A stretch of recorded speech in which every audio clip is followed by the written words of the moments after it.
జీవన వికాసానికి శ్రీ రామకృష్ణ ప్రభ యూట్యూబ్ ఛానల్ను చూడండి, సబ్స్క్రైబ్ చేసుకోండి. ఆబాల గోపాలాన్ని అలరించే శ్రీ రామకృష్ణ ప్రభ మాసపత్రికను చదవండి. ఓం నమశ్చండికాయై. మార్కండేయ ఉవాచ విశుద్ధ జ్ఞానదేహాయ త్రివేదీ దివ్యచక్షుషే श्रेयप्राप्तिनिमित्ताय नमः सोमार्धधारिणे. सर्वमेतद्विजानीयान् मन्त्राणामपि कीलकम् सोऽपि क्षेममवाप्नोति सततं जप्य तत्परः. सिद्धन्त्युच्चाटनादीनि कर्माणि सकलान्यपि एतेन स्तुवतां देवीं स्तोत्रवृन्देन भक्तितः.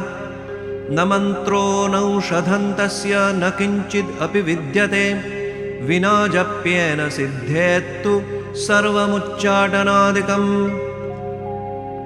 समग्राण्यपि सेत्स्यन्ति लोकशङ्कामिमां हरः. कृत्वा निमन्त्रयामास सर्वमेवमिदं शुभम्.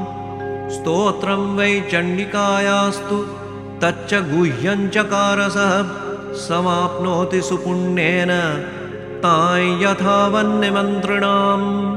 सोऽपि क्षेममवाप्नोति सर्वमेव न संशयः. कृष्णायां वा चतुर्दश्यामष्टम्यां वा समाहितः ददाति प्रतिगृह्णाति नान्यथैषा प्रसीदति.